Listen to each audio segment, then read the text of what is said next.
This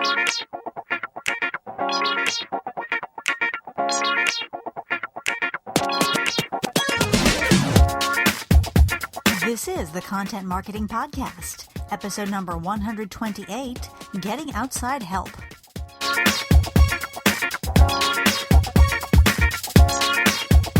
Hello and welcome to the Content Marketing Podcast. This is the show where we help you attract and retain business through the power of quality content. I'm your host, Rachel Parker of Resonance Content Marketing, and today is June 25th, 2015. Hello, and thank you for joining us today for episode number 128 of the Content Marketing Podcast. Just a reminder, we are live on iTunes and on Stitcher, so if you're listening to this episode on the blog, you can click on over and subscribe. It means you'll get new episodes automatically delivered to your listening device of choice. And if you use a different app for your podcast listening pleasure, we also have an RSS feed, and I will provide that link in the blog post. The month of June has been all about time management here at Resonance. We're getting ready to wrap that up. And it kind of culminated in yesterday's VIP webinar, The Content Marketer's Guide to Time Management.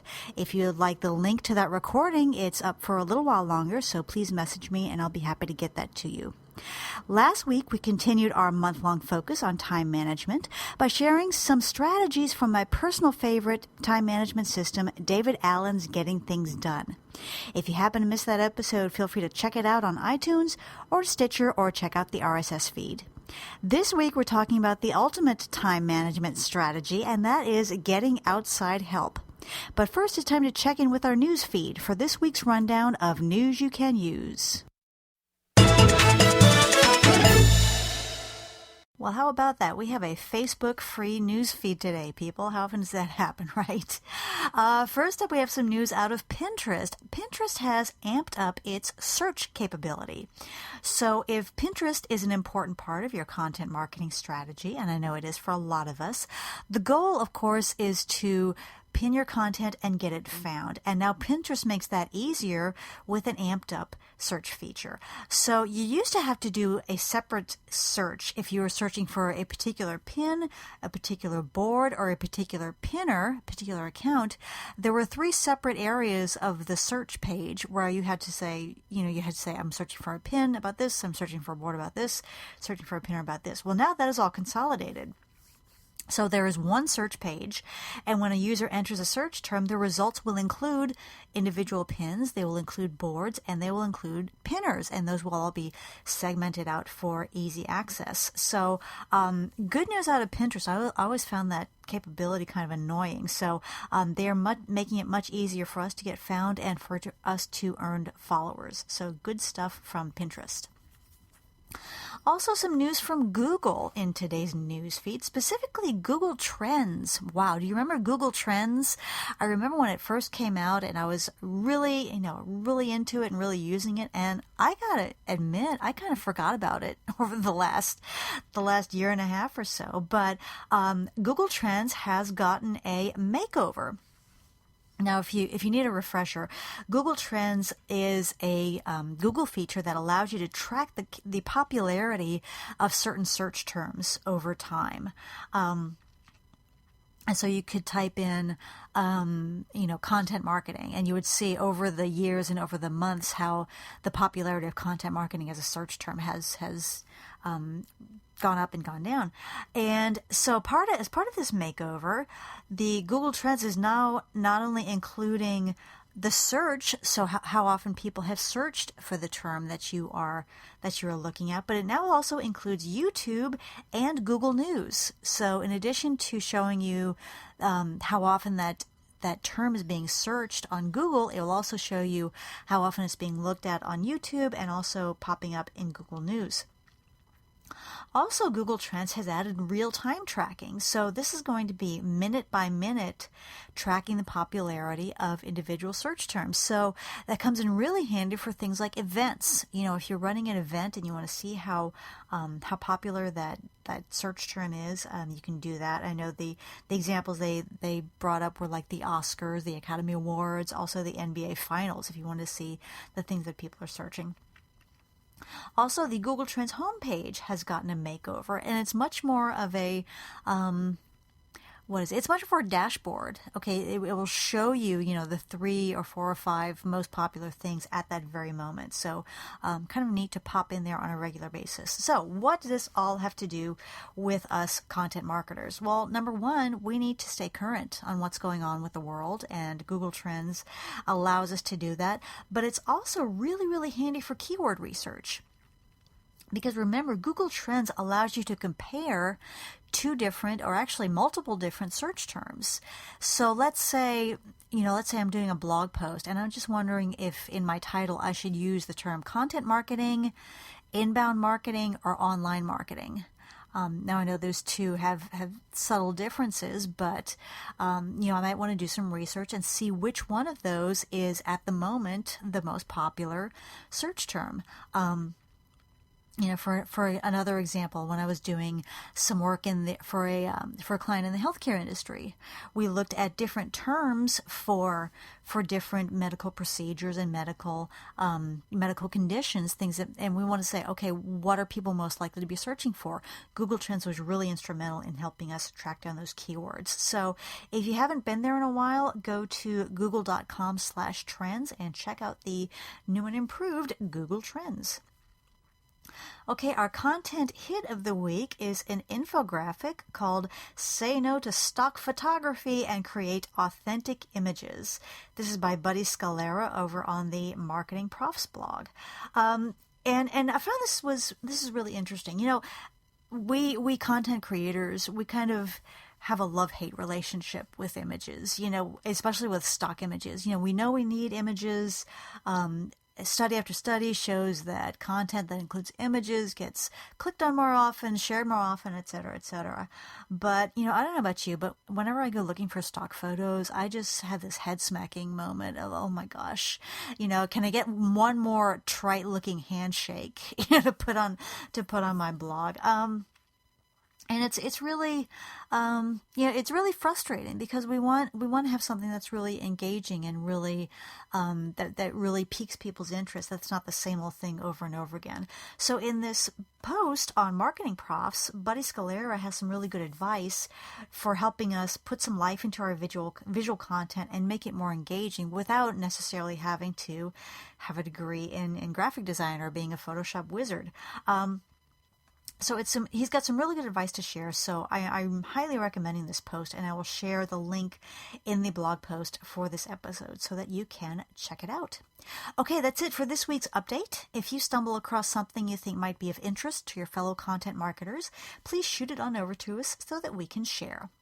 Now it's time for this week's Spotlight segment, Getting Outside Help. So we are getting ready to wrap up our month-long focus on time management, and the way this series came about, it's a series that crosses the podcast, the blog, weekly video tips, all of that. The reason for this series is the challenges that I keep hearing from my fellow content marketers. I ask them what their biggest challenge is, and they say, Rachel, I just do not have enough hours in the day to do what needs to get done. I sit down, I've got my agenda for the day, and I stay busy all day long, and I accomplish nothing of what I set out to do. Things like that. So that's the background for this month-long focus on time management. And, over the last few weeks, we've shared a lot of strategies for managing your schedule, for managing the people around you, for using different tools to better manage your time. And today, we're kind of culminating the series by talking about what you might call the ultimate time management tactic, which is outsourcing. And outsourcing is basically letting an outside partner do the heavy lifting, letting them do all that day-to-day, week-to-week, month-to-month stuff so that you stay in control of the strategic side, but let them do all that heavy lifting. So I want to start off by talking about a few of the myths around outsourcing, particularly when it comes to content marketing. One myth is that outsourcing is going to take this off my plate completely. I won't have to do anything to do with content marketing. I can just do my other stuff that I've been working on, and this outside firm will take care of everything. That is almost assuredly a recipe for failure. when you bring in an outsourcing partner, they need to be a partner. You need to treat these folks as an extension of your team, because they need to keep up with, for one thing, they need to be onboarded, just like a new employee would have to be onboarded. They need to get to know your brand, your culture, your audience, definitely very, very well. And then they need to have contact with you on a regular basis. They need to hear about what's going on in your company. They will need to hear about the events you're planning. They need to hear about the trade shows where you'll be participating. They need to hear about trends that affect your audience. So yes, outsourcing does take a lot off your plate, but you still need to be in charge. It'd be like saying, oh, I'm going to hire this employee who's going to take care of this thing completely and I won't need to be involved. No, there is that, you need to have that element of you staying in control, you being the manager, you controlling the strategy, and then working with your outsourcing partner to do that heavy lifting. Another myth about outsourcing, or not so much a myth as a common approach that people have told me about. I was talking to a client in the oil and gas industry. She was in charge of creating the content for her company, and she became overwhelmed. And she said, "Oh well, I'll just hire a bunch of freelancers. I'll just get some freelance writers to do this, and they'll take that off my plate." And what she wound up finding out was, managing those freelancers was actually taking more time than it would for her to create all that content yourself. Now, yes, at the beginning, it's going to take some more interaction on your part while you get folks ramped up, getting to know your brand, getting to know your expectations. But after a while, things should run pretty smoothly, and your overall workload should decrease rather than increase. So I don't know if it was the particular freelancer she decided to hire, but getting in a bunch of freelancers will not necessarily lighten your workload as opposed to signing on with an agency. Just something to keep in mind. Another myth about outsourcing that I hear all the time is nobody outside of our company could understand us well enough to create our content. I hear that over and over and over again. And if you sign on with the right partner, that is absolutely not true. I work with clients in the oil and gas industry, the healthcare industry, IT, education, and things are very, it's very opaque. There is never any clue that anyone outside these companies is creating this content, and lo and behold, we've never been busted. We've never had someone say, "Oh, it can't be," they can't be creating their own content because of X, Y, Z. It's been very smooth. So just because someone is located outside of your company, they can still create quality content that represents your brand very well, that represents and that follows best practices in content marketing. And then the final myth about outsourcing when it comes to content marketing is it's way too expensive. Unless you are ExxonMobil or GE or Apple or Nike, who can afford to hire these huge agencies and spend thousands and thousands of dollars a month, you're just not, outsourcing is not for you. That is also not true. I can say from personal experience here at Resonance, most of our clients tend to fall into that small to medium-sized business category, because the larger companies actually, they have enough volume to handle all of that in-house. They have these large internal marketing teams that can handle all that. But whereas what we find is that the smaller to medium-sized businesses, yes, they understand content marketing, they know it's important, they really want to add it to their strategy, but they don't necessarily have that internal sources. And many of them are surprised when they see our pricing. They say, "Wow, I thought it was going to be like thousands and thousands of dollars a month," and they're pleasantly surprised when they see that. So those are just a few of the myths that hold some people back from exploring outsourcing as a potential solution to their time management woes. So I want to talk about some of the reasons why outsourcing might be a good idea for you. These are reasons that have brought clients to me in the past that I wanted to share. Reason number one, you don't have time. just period. You have so many people, there are so many hours in the day. You just do not have time to be blogging, publishing on social media, managing those communities, everything that's involved in that vibrant content marketing program. You and your team just do not have time for it, period. Another possible reason is that you don't have time to do it well. So, yeah, you might have time, or one of your team members might have time to crank out a blog post, to sit down for 20 minutes and just get something cranked out. But you don't have the time to really look at, okay, who is my audience? What is on their mind? What topics are they looking for? How can we best address those topics? And how can we position our content in a way that ensures us maximum engagement and maximum effectiveness? You just don't have the time to do that every time you sit down and look at your content. Reason number 3, you don't have the capacity to do it consistently. I hear this from a lot of clients who come to us. They said, we started, we did really well. We were blogging every week. We were posting on social media every day. And then we had a product launch. And everybody got soaked and everybody got pulled off of it. And so we did nothing for 3 months. And then now we're trying to get ramped back up again. And a lot of businesses are like that. You have your peaks and valleys in activity.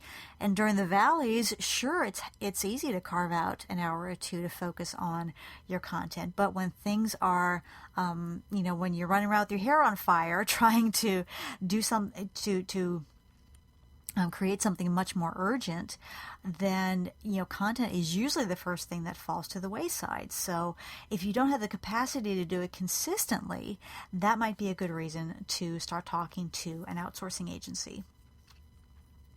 Reason number 4, you don't have the time or the desire to ramp up and keep up. So you may have your content marketing program, you've got your groove, you're doing your blog, you're doing certain social sites, but you've kind of got your ear to the ground and you keep hearing about what's next. What are the upcoming trends that are relevant to content marketers? And you either don't have the time to keep up with all that's going on. Remember, guys, we need to keep up with Google. We need to keep up with what's going on at Facebook. We need to keep up with new social networks as they pop up. We need to keep up with, like I said, trends that affect what we do. There's a lot of just kind of keeping up that goes along with being a successful content marketer, and many people don't have the time or the desire to keep up with it. They say, I can, I just don't want to. I don't want to have to keep up with the latest on Facebook and figure out whether it's relevant to me. So that could be another possible reason for bringing in an outside partner. Reason number 5, maybe content creation just isn't your thing. I've talked to a lot of folks who say, we've got our marketing team in place, and they're very, very good at what they do. They're just not content creators. They don't have that. They don't have the eye or the ear for creating content that we need to create a program. Reason number 6, I hear this a lot too. You have a need, but you don't have enough of a need, or you're not in a position to hire someone in-house. So, maybe you see the benefits of content marketing, you really want to get going, but you don't necessarily have you're not in a position to bring someone on board full time. Remember, once you bring on a full-time employee, you've got to keep that person occupied, 40 hours a week, and keep them, give them means to contribute meaningfully to your strategy, 8 hours a day, 5 days a week. And if you don't have that ability, then, you could wind up bringing in a team member who sits there twiddling her thumbs part of the day, not through any fault of her own, but because there's just not enough for her to do. So I hear that a lot from clients who seek us out. They really need something to fill that gap between we have more of a need than our current team can fill, and yet we're not ready to bring someone full-time, or we're not in a position to hire someone full-time. It could also be budgetary. You don't have the budget to bring someone full-time, but you do have, you might have enough to engage an agency. And then that way you're also saving on onboarding costs, training costs, benefits, things like that. So that could be another reason why you might want to seek out an outsourcing partner. Reason number 7, this is not necessarily a reason that I hear, but it's one that I hear about after people start working with this. And that is you benefit from an objective third party creating your content. And what I mean by that is, the folks who work inside a particular company, once you've worked there for a while, you get to know the industry, you know the buzzwords, you know the things that are of interest to you, and it's easy to lose sight of the people you are serving and what's important to them and how to speak to them in a language that they understand. So if you bring in an objective third party, that person could be, I don't want to say the voice of reason, but that objective voice saying, okay, so you want to do a blog post about this topic. Are you sure that's something that will interest your audience, and who might challenge you on certain things, just to make sure that you are staying in line with the interests of the people you want following your content. And that's an objectivity that you can't necessarily can't always get in-house. Reason number 8, you don't have a strategy. So maybe you're just kind of winging it, blogging, social media, and you either don't know how to create a strategy or have just never gotten around to it. An outside partner can definitely help you on that end. Reason number 9, despite your best efforts, your competitors are eating your lunch when it comes to content. This is also a common issue. Folks have, they've gotten up to speed on content marketing. They know the best practices. They're doing the best they can, but for some reason, they can't seem to keep up with their competitors. So if you bring in an outside partner, they would be familiar with those advanced strategies that you might want to consider to kind of amp yourself up to the next level when it comes to your content. And finally, reason number 10 that you might want to consider outsourcing is you're just not feeling it. And that's the only way that I can describe this. Maybe you're doing everything, maybe you're enjoying it, but you're not feeling it. You haven't set a groove. You haven't, you're not really at home in that content field, and you don't know if you ever will be. I've talked to a lot of clients who are there. They've been doing the thing and they're just not feeling it. And so that could be another reason to go ahead and start talking to some outsourcing partners. So, okay, you've dealt with the myths about bringing in outsourcing to help with your content marketing, and maybe one of those 10 reasons or more of those 10 reasons apply to you. Where do you go next? The first thing you want to do is ask for referrals. That's the first thing. Whether I'm looking for a plumber or a mechanic, anything, that's my knee-jerk reaction. That's what you want to do, is go out to your network and say, hey, can someone recommend an outsourcing agency in the content marketing field? I will remind you that Resonance is also an outsourcing partner, so I would be delighted to take your call and to talk to you about that. But you really want to find someone who has a good track record and who you're comfortable with. And that can take a while. You might need to talk to 5 or 6 different potential partners before you find the one that is right for you. And, if you don't get many recommendations from your network or from your closest contacts, you might want to just kind of go out there and explore, do some Googling, do some searching on Twitter and LinkedIn, and find other candidates that you might want to talk to about outsourcing your content marketing. Okay, that is my take on getting outside help. If you have any questions or if you want to add to the conversation, I would love to hear from you, and we will give that contact info at the end of the podcast. Now it's time for our content marketing tip of the week. Today I want to share a great tip for those of you who are working with content marketing agencies. This is a tactic that I use with a lot of my clients, and it's really beneficial. And that is to set up a weekly check-in call.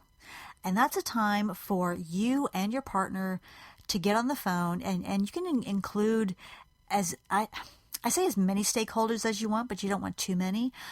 Maybe 2 on your side and 2 on their side, or whatever's comfortable for you. But it's just a chance to pop in on the phone.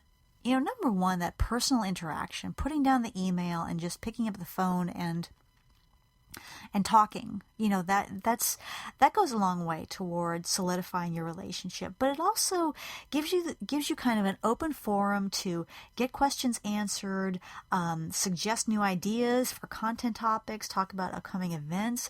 There may even be some nagging question that every time you see such and such a piece of content from your agency, you have a question about it, and you never think to email them about it.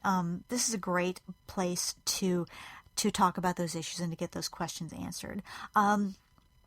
Sure, we are constantly in touch, or if you are working with an agency, you are constantly in touch with your agency via email, via maybe you have a project management system like Basecamp or Asana, but there's something about having that dedicated time space where it's just open forum, any questions, any issues, and if you don't have anything to talk about, you can just take a coffee break and visit for a few minutes. But chances are you will have at least a couple of things to chat about. So if you're working with an agency, consider establishing a weekly check-in phone call.